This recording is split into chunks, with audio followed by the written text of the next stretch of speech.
وَلَقَدْ آتَيْنَا لُقْمَانَ الْحِكْمَةَ أَنِ اشْكُرْ لِلَّهِ وَمَنْ يَشْكُرْ فَإِنَّمَا يَشْكُرُ لِنَفْسِهِ وَمَنْ كَفَرَ فَإِنَّ اللَّهَ غَنِيٌّ حَمِيدٌ وَإِذْ قَالَ لُقْمَانُ لِابْنِهِ وَهُوَ يَعِظُهُ يَا بُنَيَّ لَا تُشْرِكْ بِاللَّهِ إِنَّ الشِّرْكَ لَظُلْمٌ عَظِيمٌ۔ سورہ لقمان میں اللہ تعالیٰ فرماتے ہیں ہم نے اپنے بندے لقمان کو فہم و فراست سے نوازا تھا، ہم نے اسے دانائی عطا کی تھی۔ یہ نبی نہیں تھے، یہ اللہ تعالیٰ کے نیک بندے تھے اور اللہ تعالیٰ نے بہت زیادہ فہم اور شعور عطا کیا ہوا تھا۔ تو ان سے پوچھا گیا کہ آپ کو اتنی فراست اور عقل مندی کیسے آئی ہے؟ تو یہ فرمانے لگے کہ میں زیادہ دیر خاموش رہتا ہوں، میں فضول باتیں نہیں کرتا، فضول باتوں سے اجتناب کرتا ہوں، زیادہ دیر میں خاموشی اختیار کرتا ہوں، اللہ تعالیٰ کی نشانیوں کے اندر میں غور و فکر کرتا ہوں۔ اور تیسرا فرمانے لگے کہ راست گوئی کی وجہ سے، سچ بولنے کی وجہ سے اللہ تعالیٰ نے مجھے یہ فہم و فراست سے نوازا ہے۔ یہ کسی کے غلام تھے، ان کا جو آقا تھا، ان کے بارے میں یہ بیان کیا جاتا ہے کہ آقا نے کہا کہ یہ ایک بکری لے جاؤ، اسے ذبح کر کے بکری کا جو سب سے بہترین چیزیں ہیں وہ آپ لے آؤ واپس۔ اچھا، انہوں نے ایک بکری کو ذبح کیا تو دل لے آئے اور اس کی زبان لے آئے۔ تو جو ان کا آقا تھا انہوں نے کہا کہ یہ ایک اور بھی بکری لے جاؤ، اب جو سب سے بری دو چیزیں ہیں وہ لے کر آؤ۔ اچھا، وہ بکری کو لے گئے، بکری کو ذبح کیا تو دوبارہ پھر دل اور زبان ہی لے آئے۔ اس نے کہا کہ آپ پہلے بھی یہ دو چیزیں لے آئیں، آپ بھی یہ دو چیزیں لے آئیں۔ تو یہ فرمانے لگے کہ اگر یہ دونوں چیزیں اچھی ہو جائیں تو ان سے بڑھ کر اچھا کوئی نہیں ہے، اگر یہ دونوں چیزیں دل اور زبان بری ہو جائیں تو ان سے بدتر کوئی اور چیز نہیں ہے۔ تو ان کا جو آقا تھا وہ بڑا حیران ہوا، کہنے لگا واقعات نہیں اللہ تعالیٰ نے آپ کو بہت زیادہ عقل مندی، دانائی اور فہم و فراست سے نوازا ہے۔ بالکل ایسی بات ہے، اور حدیث میں بھی موجود ہے ان فی الجسد مضغہ، آپ نے فرمایا کہ جسم کے اندر ایک ٹکڑا ہے، اذا صلحت صلح الجسد کلہ، اگر وہ ٹکڑا صحیح ہو جائے تو سارے کا سارا سارے کا سارا جسم صحیح ہو جاتا ہے۔ وَإِذَا فَسَدَ، جب وہ ٹکڑا خراب ہو جائے، فَسَدَ الْجَسَدُ كُلُّهُ، تو سارے کا سارا جسم خراب ہو جاتا ہے۔ تو اصل بات وہ دل کی بات ہے، اور ہر بندے کو پتہ ہے اس میں کیسا دل لگا ہوا ہے۔ صاحب البیت ادریٰ بما فیہ، ہر بندے کو پتہ ہے کہ وہ کیا چیز ہے۔ اچھا، اس کے بعد اللہ تعالیٰ فرماتے ہیں لقمان نے اپنے بیٹے سے کہا یا بنیا، اے میرے پیارے بیٹا جان۔ اگر باپ اپنے بیٹے کو اس طرح پیارا بیٹا کہہ کر بلائے گا تو ظاہری بات ہے بیٹا بھی آگے سے ادب میں میرے پیارے ابا جان اسی طرح ہی اپنے باپ کو جواب دے گا۔ اور جتنا باپ انسان کا خیر خواہ ہوتا ہے، دنیا کا کوئی فرد اتنا اس کا خیر خواہ نہیں ہو سکتا۔ بعض ایسے بھی بد نصیب ہوتے ہیں ان کی اپنی باپ سے نہیں بنتی، باپ دنیا سے چلا جاتا ہے جناب اور اس بندے سے ناراض ہی ہوتا ہے۔ بڑا خوش نصیب ہے وہ آدمی جس کے ماں باپ دنیا سے گئے اور وہ اپنے بیٹے سے راضی تھے، اور بڑا بد نصیب ہے وہ آدمی جس کے ماں باپ دنیا سے گئے، باپ بھی اس سے ناراض تھا اور ماں بھی اس سے ناراض تھی۔ اچھا، وہ کہنے لگے میرے پیارے بیٹا جان لا تشرک باللہ، یہاں سے یہ پتہ چلا اگر کسی کو کوئی بات بتانی ہو تو بڑے اچھی انداز کے ساتھ مخاطب کیا جائے۔ جیسے آپ صلی اللہ علیہ وسلم نے اپنے چچا ابو طالب کو جب کلمہ پیش کیا تو آپ نے فرمایا یا عمی، اے میرے چچا جان، اور ابراہیم علیہ السلام نے اپنے باپ سے کہا یا آباتی، اے میرے پیارے ابا جان۔ ایسے کسی کو اگر ہم نے واعظ کرنا ہے، تبلیغ کرنی ہے تو بڑے اچھے انداز کے ساتھ اسے واعظ کیا جائے گا، اسے اچھے القاب کے ساتھ مخاطب کیا جائے گا۔ تو وہ کہنے لگے میرے پیارے بیٹا جان لا تشرک باللہ، اللہ تعالیٰ کے ساتھ کبھی شرک نہ کرنا، نہ اللہ کی ذات میں شرک کرنا ہے، نہ ہی اللہ کی صفات میں شرک کرنا ہے۔ اور اللہ تعالیٰ قرآن مجید میں فرماتے ہیں ان اللہ لا یغفر ان یشرک بہ ویغفر ما دون ذلک لمن یشاء وَمَن یشرک بِاللَّهِ فَقَدْ ضَلَّ ضَلَالًا بَعِیدًا۔ اللہ تعالیٰ فرماتے ہیں کہ اللہ تعالیٰ ہر بندے کو معاف کر دے گا، لیکن جو شرک کر کے اللہ کے پاس آئے گا مشرک کو اللہ تعالیٰ معاف نہیں کرے گا۔ وَمَن یشرک بِاللَّهِ فَقَدْ حَرَّمَ اللَّهُ عَلَیْهِ الْجَنَّةَ وَمَأْوَاهُ النَّارُ، فرمایا کہ جو شرک کرے گا اس پہ اللہ تعالیٰ نے جنت کو حرام کر دیا ہے۔ مشرک آدمی اللہ تعالیٰ کی جنت میں نہیں جا سکتا۔ اور یوسف علیہ السلام نے جب اپنے دو جیل کے اندر جو دو ساتھی تھے ان کو واعظ کیا تو کہنے لگے ما کان لنا ان نشرک باللہ من شیء، ہمیں یہ زیب نہیں دیتا کہ ہم اللہ تعالیٰ کی ذات اور صفات میں شرک کرنا شروع کر دیں۔ اس کے بعد فرمانے لگے ذالک من فضل اللہ علینا، یہ اللہ تعالیٰ کا بہت بڑا ہمارے اوپر احسان ہے کہ ہم شرک نہیں کرنے والے، اللہ تعالیٰ کی زمین پر ہمیں کوئی مشرک نہیں کہنے والا۔ اچھا وہ فرمانے لگے بیٹا اللہ تعالیٰ کی ذات اور صفات میں شرک نہ کرنا، ان شرک لظلم عظیم، شرک کرنا بہت بڑا ظلم ہے۔ یہ لقمان حکیم نے پہلی اپنے بیٹے کو وصیت کی۔ اس کے بعد اللہ تعالیٰ نے دو باتیں والدین کی خدمت کے بارے میں فرمائی۔ اللہ تعالیٰ فرماتے ہیں وَوَصَّيْنَا الْإِنسَانَ بِوَالِدَيْهِ حَمَلَتْهُ أُمُّهُ وَهْنًا عَلَى وَهْنٍ وَفِصَالُهُ فِي عَامَيْنِ أَنِ اشْكُرْ لِي وَلِوَالِدَيْكَ إِلَيَّ الْمَصِيرُ۔ فرمایا کہ ہم نے انسان کو اس بات کا حکم دیا ہے کہ اپنے ماں باپ کے ساتھ اس نے اچھا سلوک کرنا ہے۔ فرمایا کہ جب اس کی والدہ اس کے ساتھ حاملہ ہوئی تو وہ بیچاری کمزور در کمزور ہوتی چلی گئی، تو اللہ تعالیٰ فرماتے ہیں میرا بھی شکریہ ادا کرنا ہے، اپنے ماں باپ کا بھی شکریہ ادا کرنا ہے۔ اللہ تعالیٰ نے اگر کسی کے حق کے اندر حقوق بیان کرنے کے اندر مبالغے سے کام لیا ہے تو ماں باپ کے حقوق میں اللہ نے مبالغے سے کام لیا ہے۔ اور اس کے بعد اللہ تعالیٰ فرماتے ہیں وَإِن جَاهَدَاكَ عَلَىٰ أَن تُشْرِكَ بِي مَا لَيْسَ لَكَ بِهِ عِلْمٌ فَلَا تُطِعْهُمَا۔ اگر آپ کے والدین آپ کو شرک پر مجبور کریں تو پھر ان کا کہنا نہیں ماننا۔ اگر وہ آپ کو مشرک بنانا چاہتے ہیں تو پھر آپ نے ماں باپ کی اطاعت نہیں کرنی۔ لیکن آگے اللہ فرماتے ہیں وَصَاحِبْهُمَا فِي الدُّنْيَا مَعْرُوفًا، لیکن پھر بھی آپ نے ان سے حسن معاشرت والا ہی معاملہ کرنا ہے، ادب اداب کے دائرے کے اندر ہی آپ نے پھر بھی رہنا ہے۔ اور اس کے بعد دوبارہ پھر اللہ تعالیٰ نے لقمان حکیم کی وصیتوں کا ذکر کیا۔ اللہ تعالیٰ فرماتے ہیں یا بنیا، انہوں نے کہا اپنے بیٹے سے یا بنیا، اے میرے پیارے بیٹا جان، انہا ان تک مثقال حبۃ من خردل فتکن فی صخرۃ او فی السماوات او فی الارض یأتی بہا اللہ ان اللہ لطیف خبیر۔ فرمانے لگے بیٹا اگر کوئی آدمی اچھا کام کرتا ہے یا برا کام کرتا ہے، رائی کے دانے کے برابر وہ اچھا کام کرے یا رائی کے دانے کے برابر وہ برا کام کرے، اگر وہ چیز چاہے وہ چھپی ہوئی ہے، آسمانوں میں ہے، زمین میں ہے، تو قیامت والے دن وہ اپنے نامہ مال میں اسے دیکھ لے گا۔ ذرہ برابر بھی اگر کسی نے نیکی کی تو اس کے نامہ مال میں اسے نظر آئے گی، ذرہ برابر بھی اگر کسی نے برائی کی تو وہ بھی اسے اپنی آنکھوں کے سامنے دیکھ لے گا۔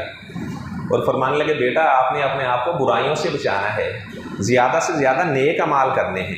یا بنیا انہا ان تک مثقال حبۃ من خردل فتکن فی صخرہ، جو آپ کی نیکی ہے چاہے وہ کسی چٹان کے اندر ہے، آپ کی جو برائی ہے چاہے کسی چٹان کے اندر ہے یا آسمانوں میں ہے زمینوں میں ہے، تو آپ قیامت والے دن اپنی آنکھوں کے سامنے اسے دیکھ لیں گے۔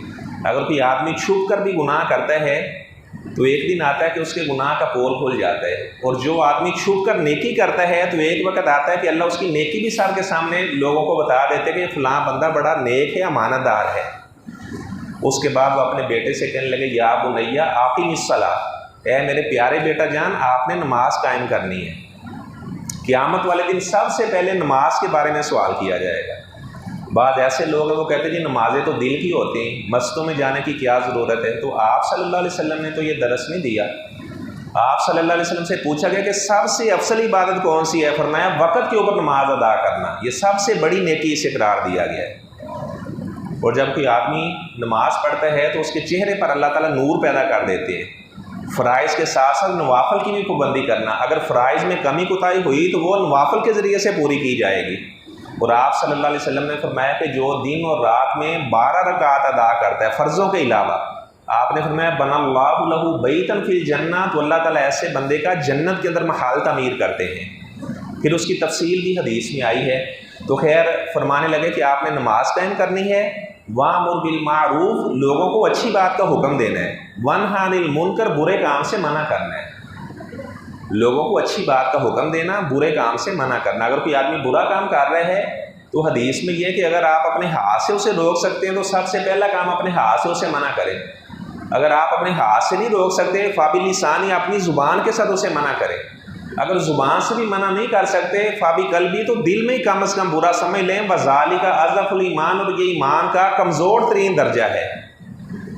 اچھا اچھے کاموں کی طرف لوگوں کو رغبت دلانا، لوگوں کو نیکی کے کاموں کی طرف مائل کرنا۔ تو فرمانے لگے بیٹا اچھے کاموں کا حکم دینا، برائی سے منع کرنا۔ بعض لوگ کہتے ہیں چھڈو جی جڑا جتھے لگیا انہوں لگیا رہن دیو، سانوں کی ضرورت ہے۔ اگر کوئی آدمی موٹر سائیکل پر جا رہا ہوتا ہے، اس کا وہ سائیڈ والا سٹینڈ نیچے، تو ہم میں سے ہر بندہ کہتا ہے یار سٹینڈ چوک لے بھی اسے نقصان نہ پہنچ جائے۔ اور جو آدمی جہنم کے اندر چلا گیا، ہم اس کی اصلاح نہ کر سکے تو یہ کتنا بڑا ہم نے نقصان کر لیا ہے۔ اس لیے ہر بندے کو چاہیے کہ وہ اپنے مسلمان بھائی کی اصلاح کرے، لیکن ادب آداب کے دائرے میں رہ کر۔ بتانا ایک دفعہ ضروری ہے، اس کے بعد وہ بات مانے یا نہ مانے اس کی مرضی ہے۔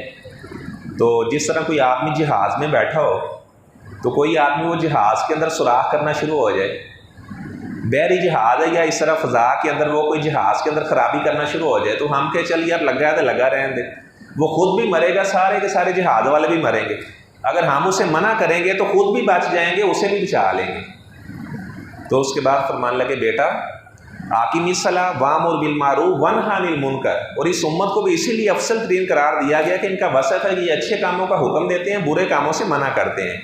اور اس کے بعد فرمان لگے وَاصْبِرْ عَلَىٰ مَا أَصَابَكَ، اگر آپ نے تبلیغ کا کام کرنا ہے، اگر آپ کو کوئی پریشانی آئے تو آپ نے لڑنا نہیں ہے کسی سے، آپ نے صبر کا مظاہرہ کرنا ہے۔ وَاصْبِرْ عَلَىٰ مَا أَصَابَكَ إِنَّ ذَلِكَ مِنْ عَزْمِ الْأُمُورِ، فرمانے لگے کہ یہ جو لوگوں کو اچھے کاموں کا حکم دینا، برے کاموں سے منع کرنا، اور اگر کوئی پریشانی آپ کو آتی ہے تو یہ بڑے حوصلے والا کام ہے، ایسے نہیں ہے کوئی ہر بندہ تبلیغ نہیں کر سکتا۔ یہ آپ نے دیکھا ہوگا ہمارے جو تبلیغی بھائی ہیں جب یہ لوگوں کے پاس جاتے ہیں تو بعض مسجدوں والے ایسے بھی ان کا بوریا بستر اٹھا کر باہر پھینک دیتے ہیں، لیکن وہ کسی کے ساتھ نہیں لڑتے، وہ کہتے ہیں ہم نے اپنا مشن وہ جناب تبلیغ کرنی ہے، تو ہم تبلیغ کرنے کے لیے آئے ہیں۔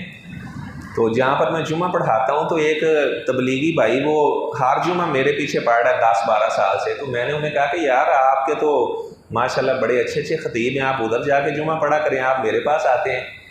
تو کہنے لگے کہ اصل میں آپ قرآن اور حدیث کی باتیں بتاتے ہیں، وہ ہمارے جو بھائی ہیں نا وہ زیادہ بزرگوں کے قصے ہی بتاتے ہیں۔ تو چلو کم از کم اتنا پتہ چل جائے کہ یہ قرآن کی بات ہے، حدیث کی بات ہے۔ ایک ہے کہ ایسی باتیں بیان کرنا جن کو سر پیاری نہ ہو، تو یہ پھر یعنی اللہ اور اللہ کے رسول صلی اللہ علیہ وسلم کا مشن نہیں ہے۔ اچھا اس کے بعد اپنے بیٹے سے کہنے لگے بیٹا وَلَا تُصَعِّرْ خَدَّكَ لِلنَّاسِ، آپ نے اپنے رخسار کو لوگوں کے لیے پھیرنا نہیں ہے۔ کوئی آپ سے بات کرے اور آپ تکبر کے اندر منہ ادھر کر لیں، ایسے نہیں کرنا آپ نے۔ بعض ایسے لوگ ہوتے ہیں تھوڑا سا پڑھ جاتے ہیں، ان کی جناب ایسی ان میں اکڑ آ جاتی ہے، وہ کسی سے سیدھے منہ سلام ہی نہیں کرتے۔ وہ کسی بھی پیشے کے اندر ہو سکتے ہیں۔ وہ آپ نے ہسپتالوں میں دیکھا ہوگا، وہ جناب ڈاکٹر وہ لوگوں سے مریضوں سے لڑ رہے ہوتے ہیں، انہیں گالیاں دے رہے ہوتے ہیں، برا بھلا کہہ رہے ہوتے ہیں۔ ایسی اور بھی معاملات کے اندر ایسے چلتا ہے کہ کوئی آدمی سیدھے منہ سے بات کرنا، کسی کو جواب دینا وہ پسند نہیں کرتا۔ تو وہ کہنے لگے بیٹا وَلَا تُصَعِّرْ خَدَّكَ لِلنَّاسِ، آپ نے اس طرح اپنے رخسار کو لوگوں کے لیے پھیرنا نہیں، تکبر نہیں آپ نے کرنا۔ آپ صلی اللہ علیہ وسلم نے فرمایا جس بندے کے دل میں رائی کے دانے کے برابر بھی تکبر ہوا تو وہ اللہ کی جنت میں نہیں جائے گا۔ صحابہ نے کہا جی تکبر کس کا نام ہے؟ فرمایا اچھے کپڑے پہننا، اچھا جوتا پہننا، اس کا نام تکبر نہیں ہے۔ تکبر اس کا نام ہے باطر الحق و غمط الناس، حق بات کو ٹھکرا دینا اور لوگوں کو حقیر سمجھنا، جبکہ سارے کے سارے انسان برابر ہیں۔ اچھا اس کے بعد فرمان لگے بیٹا وَلَا تَمْشِ فِي الْأَرْضِ مَرَحًا، آپ نے زمین میں اکڑ کے نہیں چلنا۔ اللہ تعالیٰ اکڑ کرنے والے لوگوں کو پسند نہیں کرتے۔ جب آپ نے اسی زمین کے اندر ہی جانا ہے تو آپ کو اس کے اوپر اکڑ کر چلنے کا فائدہ کیا ہے؟ وَلَا تَمْشِ فِي الْأَرْضِ مَرَحًا إِنَّ اللَّهَ لَا يُحِبُّ كُلَّ مُخْتَالٍ فَخُورٍ، اللہ تعالیٰ تکبر کرنے والے اور اکڑ کرنے والے لوگوں کو پسند نہیں کرتے۔ اور اس کے بعد فرمان لگے وَغْضُضْ مِن صَوْتِكَ، اپنی آواز کو ایسا ہی رکھنا ہے۔ اگر ضرورت کوئی بندہ محسوس کرے تو پھر اونچی آواز سے بولا جا سکتا ہے، وگرنہ آہستہ آواز سے بولنا یہ ایک باوقار آدمی کی علامت ہے۔ ایک ہے جناب گلا پھاڑ پھاڑ کے بولنا، بڑی اونچی اونچی بولنا، تو اس کو شریعت نے پسند نہیں سمجھا۔ وَغْضُضْ مِن صَوْتِكَ، فرمان لگے کہ آپ نے اس سے پہلے جو آیت ہے پہلے فرمایا کہ زمین میں اکڑ کے نہیں چلنا، اور اس کے بعد کہنے لگے وَاقْصِدْ فِي مَشْيِكَ، آپ نے اپنی چال کے اندر میانہ روی اختیار کرنی ہے۔ یہ بھی نہ ہو کہ جناب کوئی آدمی ایسے مریل سے چال چلنا شروع ہو جائے، ایسا بھی نہیں کرنا۔ بھی اکڑ کے نہیں چلنا تو یہ مطلب نہیں ہے کہ انسان مریل سا ہو کر چلنا شروع ہو جائے۔ آپ صلی اللہ علیہ وسلم جب چلا کرتے تھے تو ایسے چلا کرتے تھے جس طرح کسی اونچی جگہ سے نیچے اتر رہے ہیں، اور مومن آدمی وہ ایکٹیو ہوتا ہے، چست و چلاک ہوتا ہے۔ حضرت عمر نے ایک آدمی کو دیکھا، وہ ایسے چاہ رہا تھا جیسے بیمار چلتے، انہوں نے کوڑا لگایا کہ آپ کیسے چل رہے ہیں بیماروں کی طرح؟ مومن آدمی تو بڑا ہوشیار اور چلاک ہوتا ہے، چلنے کے اندر بھی وہ جناب محسوس ہوتا ہے کہ یہ تیز ہے، ترار ہے، ایسا نہیں ہے کہ وہ جناب کمزور اپنے آپ کو شو کرنا شروع کر دے۔ تو اس کے بعد فرمان لگے اپنی آواز کو پست رکھنا ہے، بلا ضرورت اونچی بولنا نہیں ہے۔ ان انکر الاصوات لصوت الحمیر، ساری آوازوں میں سے جو بدتر آواز ہے وہ گدھے کی آواز ہوتی ہے۔ اور جہنمی لوگوں کو جب جہنم میں پھینکا جائے گا تو جہنم سے ایسی آوازیں آ رہی ہوں گی جس طرح گدھوں کی آوازیں ہیں، وہی شہید جہنم خود بھی ایسے شور کر رہی ہوگی جس طرح گدھے کی آواز ہوتی ہے۔ امام راضی رحمہ اللہ نے لکھا ہے یہ جو گدھا ہے یہ بغیر ضرورت کے ہی بولنا شروع ہو جاتا ہے، اونچی اونچی آواز سے، کہتے ہیں ویسے اس کے اوپر بوجھ لاتا جائے یہ نہیں بولے گا، حتیٰ کہ اگر کوئی آدمی اس کی گردن پر چھری بھی پھیر دے تو یہ نہیں بولے گا، بلا ضرورت ہی اونچی اونچی بولنا شروع ہو جاتا ہے۔ یہ امام راضی رحمہ اللہ نے تفسیر کبیر کے اندر یہ نقطہ بیان کیا ہے، تو وہ کہنے لگے بیٹا ایسے بلا ضرورت اونچی اونچی آواز سے بولنا، لوگوں کے اوپر روک ڈالنا، لوگوں کو گھٹیا اپنے سامنے ظاہر کرنا، تو اس طرح آپ نے کبھی نہیں کرنا۔ آپ صلی اللہ علیہ وسلم نے فرمایا کہ اگر تم کتوں کے بھونکنے کی آواز سنو یا گدھے کی آواز سنو تو آپ تعوذ پڑھا کرو، اعوذ باللہ من الشیطان الرجیم، یہ پڑھا کرو۔ اور آپ نے فرمایا اذا سمیتم صیاح الدیکا، جب تم مرغ کی آواز سنو تو پھر اللہ تعالیٰ سے آپ اللہ کے فضل کا سوال کیا کرو، کیونکہ اس نے فرشتوں کو دیکھا ہے تو اس نے بولنا شروع کیا ہے۔ فرمایا کتا جب بولتا ہے یا گدھا جب ہینکتا ہے تو یہ شیطان کو دیکھتا ہے، اور جو مرغ ہے جب یہ فرشتوں کو دیکھتا ہے تو اس وقت یہ اذان دیتا ہے۔ اور آپ صلی اللہ علیہ وسلم نے مرغ کو گالی دینے سے بھی منع کیا ہے، فرمایا کہ مرغ کو گالی نہ دو، یہ آپ کو نماز کے لیے بیدار کرتا ہے۔ آپ نے دیکھا صبح صبح جنہوں نے مرغ رکھے ہوتے ہیں وہ بولنا شروع ہو جاتے ہیں، تو آپ صلی اللہ علیہ وسلم نے خاص طور پر فرمایا کہ مرغ کو برا بھلا نہیں کہنا آپ نے، یہ آپ کو نماز کے لیے بیدار کرتا ہے۔